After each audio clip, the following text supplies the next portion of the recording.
안녕하세요. 저는 최근에 임신을 해서 회사에 휴직계를 내고 지금 한창 입덧과의 전쟁을 치르고 있는 예비 엄마입니다. 입덧은 보통 사람마다 다 다르다던데 저는 어쩜 이렇게 운 없이 독한 입덧에 걸렸는지 모르겠어요. 안정기로 접어든 지금도 입덧이 전혀 나아지지 않아서 친정 엄마조차 난 안 그랬는데 넌 어쩜 그러니 하시면서 안타까워하시고 남편도 회사에 반차를 내고 집에 와서 저를 살펴준 적도 여러 번 있습니다. 그래도 지독한 입덧 기간을 견딘 건 주위 도움이 많아서죠. 특히나 도움이 되었던 건 친구들인데요. 대학 동기들이나 고등학교 시절 친구들이 찾아와서 위로도 해주고 또 먼저 결혼해 엄마가 된 친구들은 자기들의 경험을 살려서 음식도 해주고 그랬어요. 그리고 또 한 사람 제게 응원이 되어주고 있는 분이 한 명 있습니다. 제가 언니 하면서 친언니처럼 따르고 있는 사람인데 벌써부터 아기 화장품에 산모 화장품 또 튼살 크림 등을 한아름씩 사다 안겨주고 제가 먹고 싶다는 건 다 해다가 줍니다. 언니 음식 솜씨가 기가 막히거든요. 입덧을 시작하자마자 얼마나 생각났는지 모릅니다. 생각난다고 하니까 다음날 바로 만들어서 가져다 주었고요. 저를 너무나도 사랑해주는 이 언니는 바로 제 전 새언니입니다. 네, 바로 제 친오빠의 전 아내 되는 사람이죠. 친구들한테도 아, 네, 전 새언니야 라고 하면 다들 토끼 눈을 뜨면서 뭐라고? 내가 잘못 들은 거 아니지?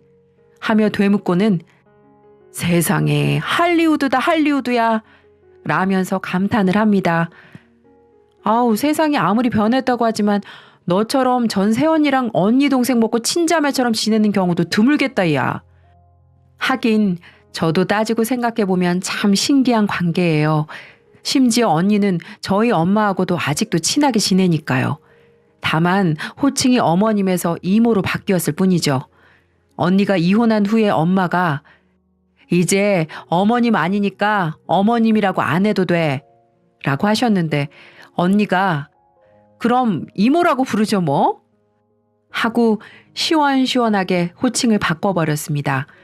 저희 아빠한테도 아직도 아버지 그렇게 부르고요. 이런 기가 막히고 어떻게 보면 웃긴 관계가 된 이야기를 해보자면 조금 복잡해요.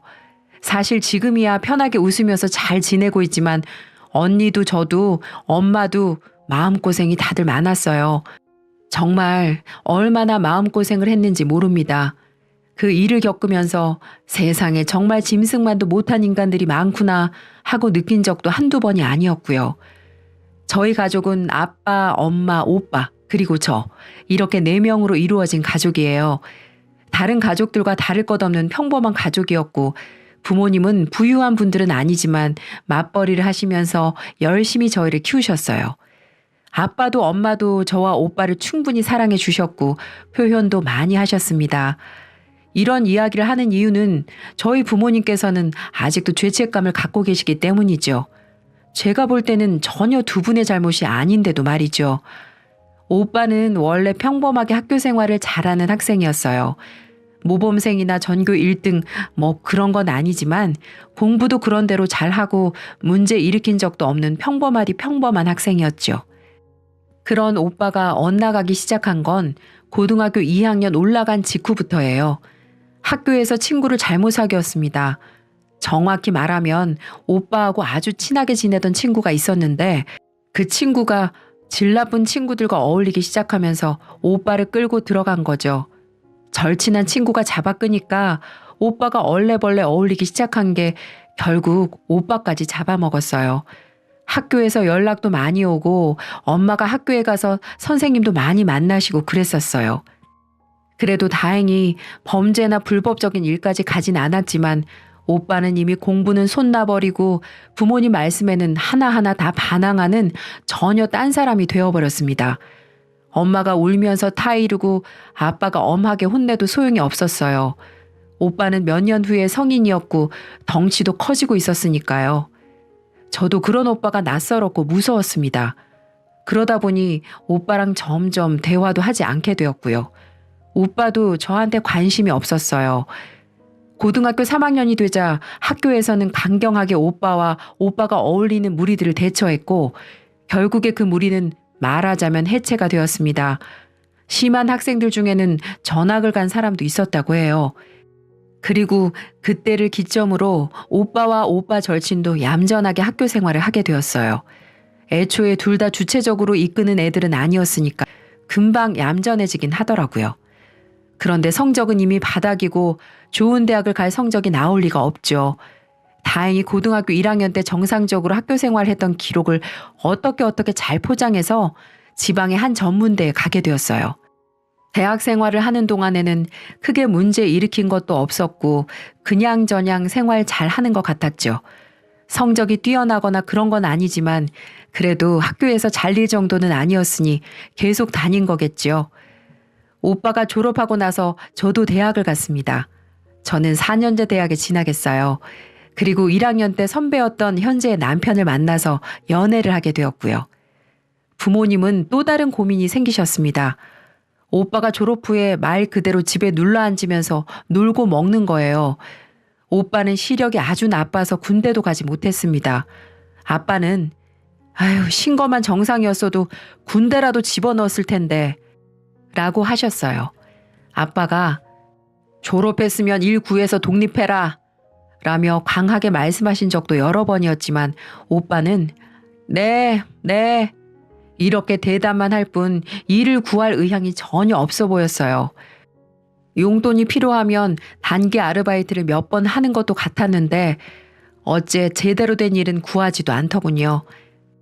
너 여기라도 취직해서 일해라.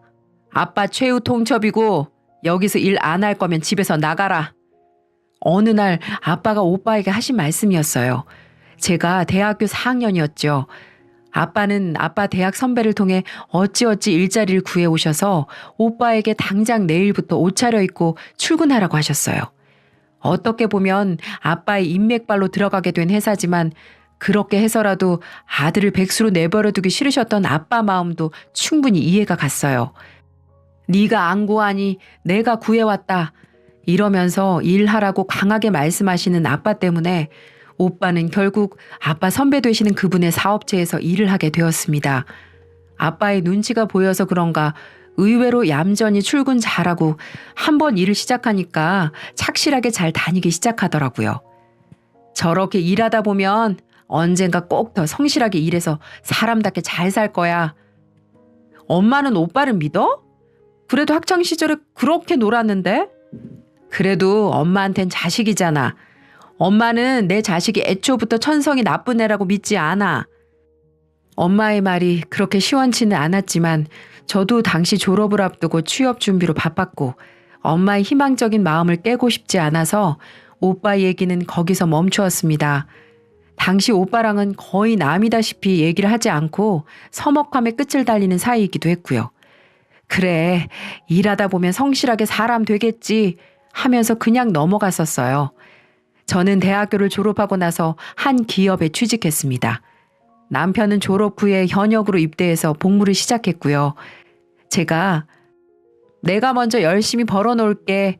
제대하고 오빠 취직하면 결혼하자. 라고 했더니 남편이 난 진작에 적금 들어놨어. 하더라고요. 그렇게 저희는 결혼을 약속하게 되었죠. 이미 서로 부모님들께도 인사드린 상태였고 저희 부모님도 남편을 좋아하셨어요. 저도 시부모님께 처음 인사드렸을 때부터 좋게 봐주셔서 따로 인사도 드리고 종종 뵈었었고요. 그러던 어느 날이었습니다. 아마 제 기억에 남편 제대하기 정말 몇 주 전이었던 걸로 기억하고 있어요. 아버지, 엄마, 저 결혼하겠습니다. 뭐? 네가 결혼을? 네가 만나는 사람이 있었어? 네, 길게 만나진 않았지만 저랑 잘 맞고 좋은 여자예요. 결혼하겠습니다. 오빠가 난데없이 결혼 선언을 했습니다. 진작에 연애 사실을 밝히고 만나던 저와는 다르게 오빠는 자기 연애사나 만나는 사람에 대해서 아무 말도 하지 않고 있었거든요. 그저 얌전히 회사나 다니면서 일하는 줄 알았던 아들이 갑자기 며느리를 데려오겠다고 하니까 부모님은 당황하셨죠. 아니, 나는 물론 결혼이 나쁜 건 아니지만 당연히 희영이가 먼저 갈 줄 알았는데. 요즘 세상에 뭐 그런 걸 따지냐면 그래도 제가 먼저 가는 게 어르신들 보기에도 더 좋겠죠? 동생보다 오빠가 먼저 가는 게 낫잖아요. 이상한 논리이긴 했지만 아빠는 저놈이 그래도 가정 이루고 하려는 거 보니까 철이 좀 들긴 들었나 보다. 대책 없이 결혼하겠다고 하진 않겠지? 라고 하셨어요. 그러면서 상견례 날을 잡으라고 하셨고요. 상견례 필요 없어요. 그냥 저희 집 초대해서 식사하고 인사하면 돼요. 그 친구 부모님이 두 분 다 어릴 때 돌아가셔서요. 엄마는 딱한 표정을 지으시면서 그럼 집으로 날 잡고 데려오라고 하셨어요. 며칠 후에 오빠로부터 문자가 와서 그날 저녁 식사에 예비 새언니가 올 거라고 했습니다. 저는 괜히 긴장이 돼서 퇴근 시간이 다가와도 기분이 썩 가볍지 못했습니다. 집에 가서 엄마 상 차리시는 것부터 도왔어요. 예비 며느리 온다고 갈비찜에 잡채까지 하셨더라고요. 그리고 마침내 도착한 예비 새언니는 저보다 한 살이 많은 사람이었습니다. 첫인상은 동글동글하고 참 순해 보이더군요.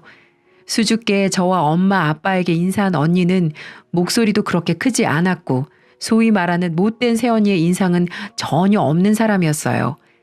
솔직히 속으로 오빠에 비해 너무 아깝다고 생각했죠.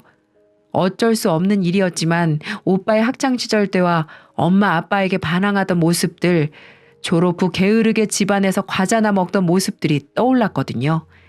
그래도 가정 이루고 나면 더 열심히 살겠지 이런 생각을 하면서 마음속으로 예비 새언니를 응원했어요.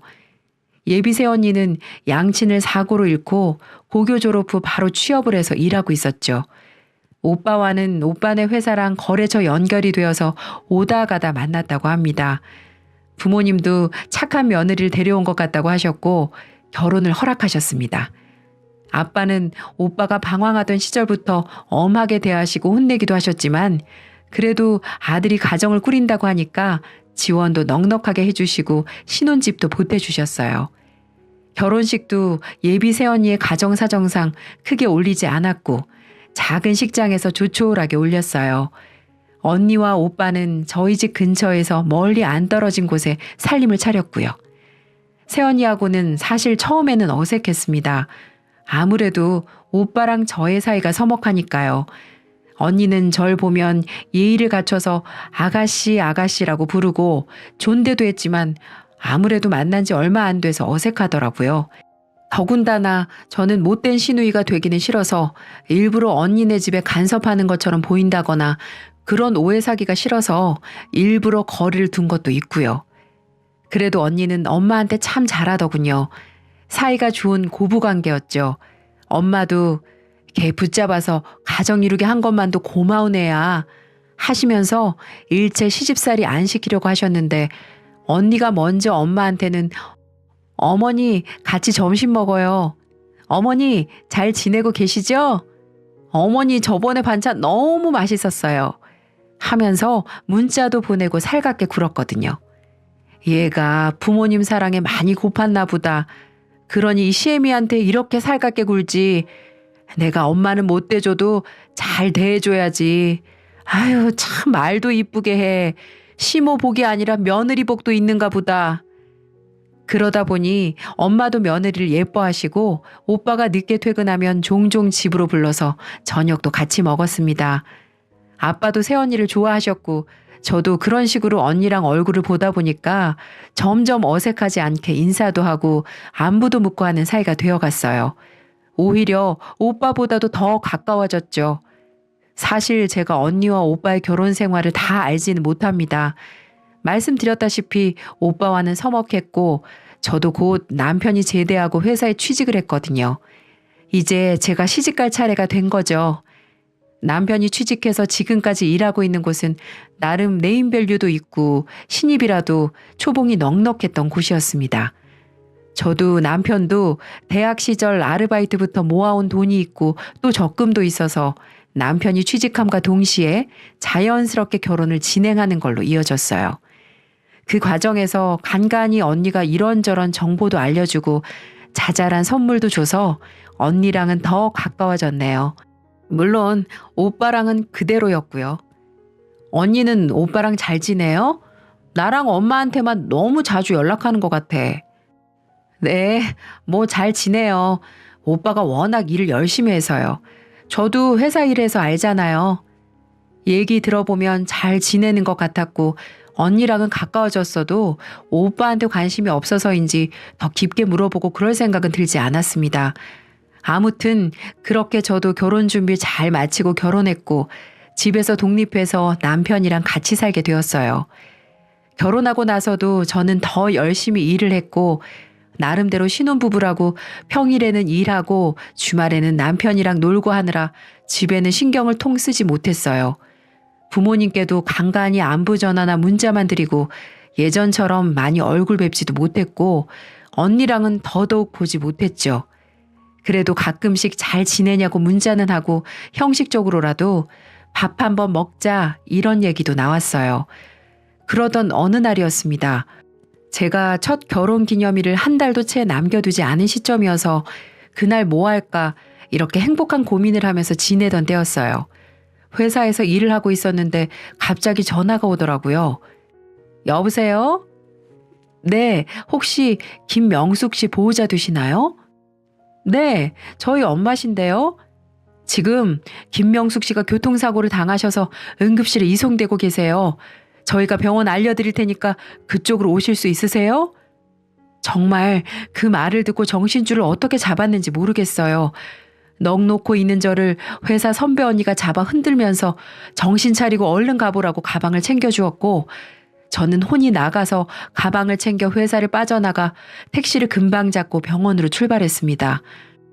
택시 안에서 남편에게 전화해 상황을 얘기하면서 울음을 터뜨렸죠. 남편은 저를 달래면서 자기도 금방 가겠다고 걱정 말라고 해주고 제 모습을 보신 택시기사님도 아유 어쩌나 이봐요 아가씨 울지 마요. 내가 금방 갈 테니까 정신 단단히 차려야지 하시며 속도를 높여주셨어요. 응급실에 도착하니까 난리통이었습니다. 알고 봤더니 그 대낮에 졸음운전자가 사고를 내서 몇 중 추돌 사고가 나서 환자가 한꺼번에 많이 발생한 모양이었어요. 여기저기 우는 보호자들과 환자들이 있었고 저는 엄마를 찾기 시작했습니다. 피가 모자라요. 수혈이 필요한데 혹시 혈액형이 어떻게 되세요? 간신히 찾은 엄마는 피가 필요했어요. 그러나 저는 엄마에게 피를 줄 수 없었습니다. 엄마는 O형이었고 저는 아빠를 닮아서 A형이었거든요. 오빠도 저와 같았고요. 엉엉 울면서 어떻게 해야 할지 생각하다가 남편에게 전화를 걸었어요. 하지만 남편도 맞지 않더군요. 그러다가 생각난 사람이 바로 새언니였습니다. 언니에게 전화를 걸었더니 한참 후에 받더라고요. 언니는 우는 제 목소리를 듣고 놀라더니 제가 사정을 설명하자 잠시만 기다려달라며 전화를 끊었어요. 조금 뒤에 언니에게 문자가 왔더군요. 내가 O형이에요. 아가씨, 내가 금방 갈게요. 걱정 말고 울지 말고 기다리고 있어요.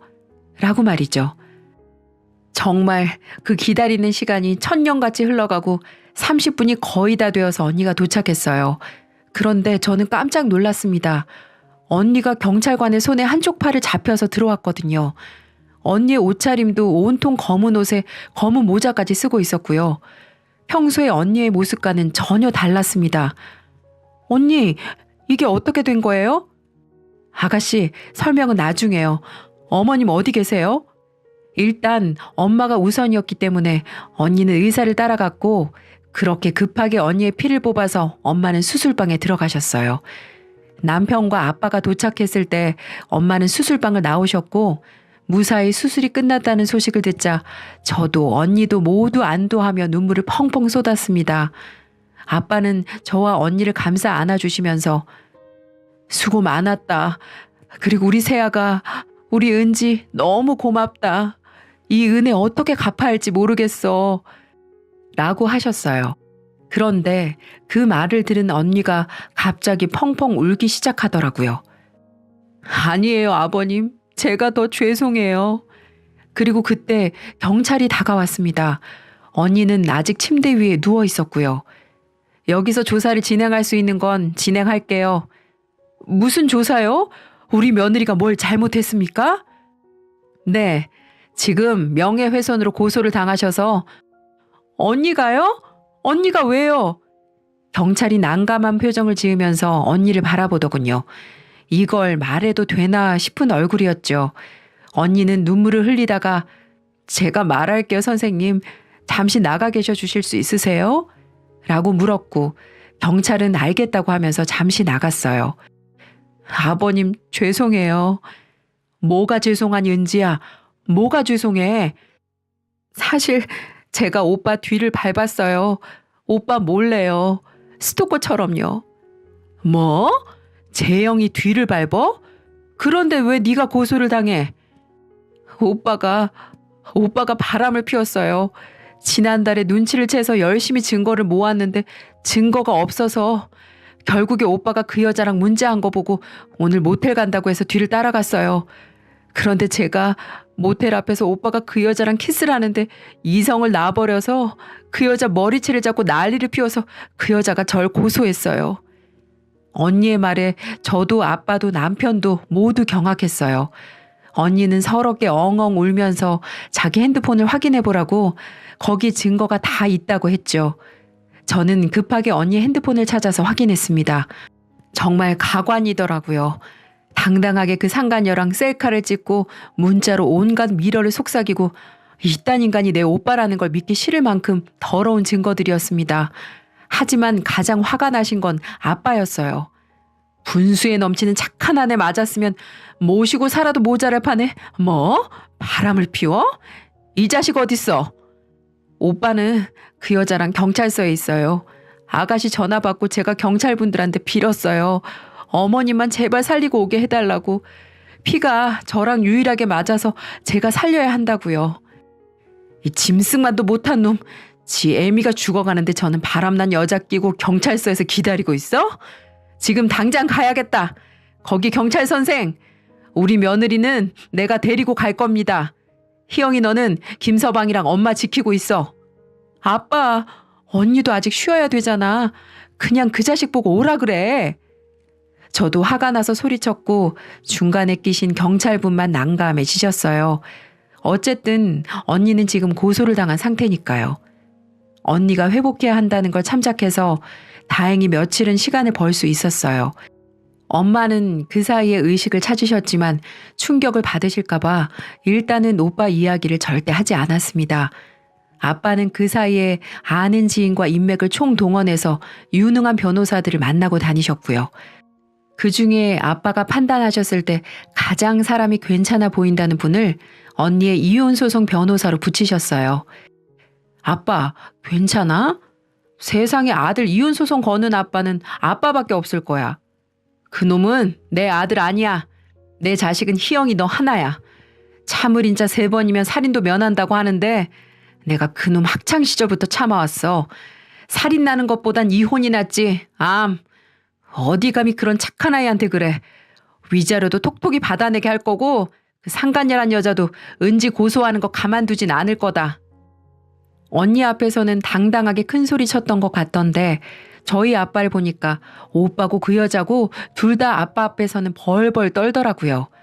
역시 오빠한테는 저희 아빠가 가장 무서운 존재였던 것 같네요. 어차피 저럴 거면 왜 바람을 피웠는지 한심하기만 했습니다. 저기요, 아저씨. 저는 이 오빠 유부남인 거 모르고 만났어요. 저도 피해자라고요. 모르고 만났으면 유부남인 거 알았을 때 그쪽이 창피한 짓 한 줄 알고 죄송합니다. 이렇게 고개 숙여도 모자랐을 판에 감히 우리 며느리를 고소하려고 해요? 말이 되는 소리를 해야지. 그쪽도 상간녀로 혼인 파탄 책임 소송 걸 거니까 알아서 잘들 변호사 구해나 봐요. 아빠, 아니 아버지, 진짜 잘못했어요. 제가 잠깐 미쳤었나 봐요. 엄마한테는. 네 엄마 얘기 꺼내지도 마. 너는 이제 내 아들 아니다. 사람 고쳐 쓰는 거 아니라고들 하지만 그래도 네가 엇나갈 때는 그래 10대니까 그럴 수 있지. 잘 가르치고 내가 내보내지 않고 품는다면 돌아올 거다. 이런 마음으로 참았다만 이젠 아니다. 나한테 자식은 희영이 하나뿐이야. 아빠는 정말 강경하게 나가셨고 물러서지도 않으셨어요. 결국 오빠는 유책 배우자로 언니에게 몇 천만 원의 위자료를 주고 이혼하게 되었고요. 그 상간녀도 소액이지만 돈이 좀 깨졌습니다. 간통죄가 폐지되어서 그렇다고 하네요. 이제 마음 편하게 살아. 너 아직 젊어서 좋은 남자 만날 수 있어. 마음 고생한 거 다 잊고 내가 이렇게 사과할 테니 우리 잊고 살아라. 어머니, 저 어머니 못 잊어요. 엄마 없는 제게 엄마같이 대해주셨는데 어떻게 잊어요? 이혼하던 날 언니가 엄마를 잡고 울면서 말했어요. 그 모습을 보고 언니는 우리 부모님을 정말 친부모님처럼 생각했구나 싶어서 정말 가엾고 눈물이 나더라고요. 어차피 우리한테서 내쳐진 건 은지 너가 아니고 그놈이다.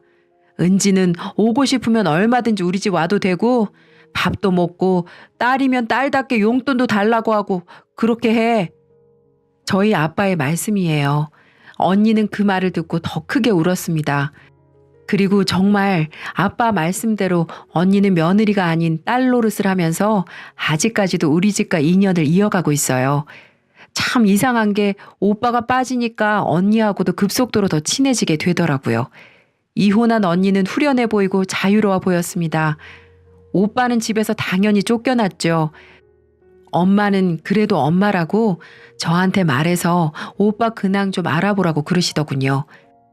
남편한테 부탁해서 수소문을 해봤는데 오빠는 고등학교 동창들이나 대학 동기들의 집들을 다니면서 식객처럼 생활하다가 지금은 지방에 있는 한 공장에서 일하고 있다고 했어요. 거기 사는 친구가 일자리를 알아봐준 모양이에요. 엄마는 에휴 그래도 지 밥벌이는 하고 있다고 하니까 다행이다 라고 하시더군요. 그걸로 끝이었어요.